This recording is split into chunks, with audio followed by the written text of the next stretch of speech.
Get cocktail conversations, candid insights from startup founders, entrepreneurs, and thought leaders from around the globe.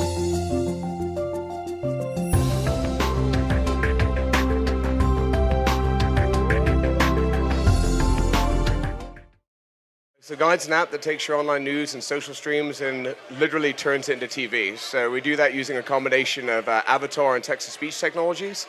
So you can actually watch your news passively instead of having to read it. It's pretty crazy stuff. So I grew up on science fiction. I'm a big sci-fi nerd. When I first started thinking about Guide, I was thinking about all those movies and TV shows where you're talking to your TV. The TV is almost like artificial intelligence. It's communicating to you. Think Minority Report, Total Recall, things like that. I believe a future where you're interacting with your TV at that level is inevitable. That's going to happen at the rate of technology. Whether we're the company that gets us there or not, I don't know yet. But if we are the people that can get Guide to a point where it's near indiscernible from real TV, it's a billion-dollar business.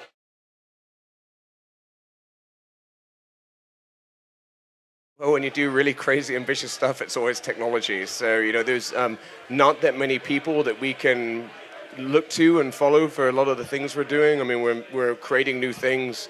Guide, whether you love it or hate it, the one most common thing I hear people say about it is I've never seen anything like it before.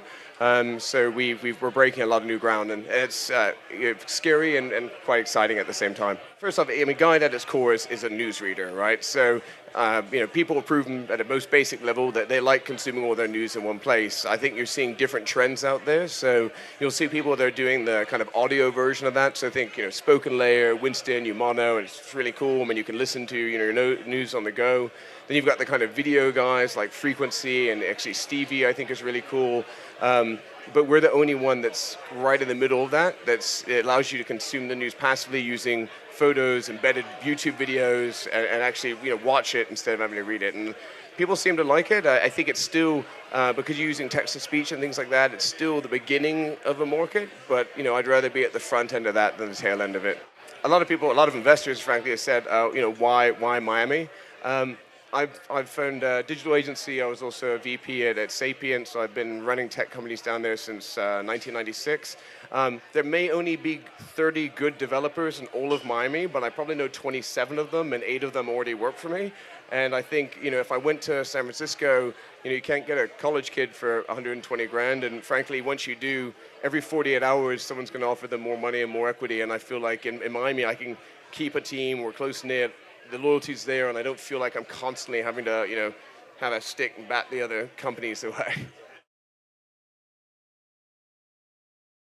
Someone, tried to tell us that we should only use Guide. What was it for again? There's people constantly trying to reapply our technology in kind of a different way, and I've had some very awkward investor conversations where, I don't know if you've ever raised money before, but the investor like, so, I like this idea that you read news with it right now. They're like, but what if it was really focused on reading something really abstract, like reading just cookbooks to you, and we only use Care Bears for the avatars, and they speak in German. There's a market for this, and you're like, that's interesting. I like that. We'll get back to you on that one. So you get a lot of that where you have to humor a lot of investors. So. Ooh, I am like the Terminator. I literally do not sleep. So I maybe survive on 3-4 hours a night. I'm very content with that. The guys were joking about the fact that I seem to be perpetually awake and perpetually working on Guide. So I would say I've been doing that for probably 10, 15 years. I just it's never seemed to stop. So I always say I'm not the smartest guy in the world. I was just willing to work harder than anyone else, and so I make up for lack of brains by working all the time.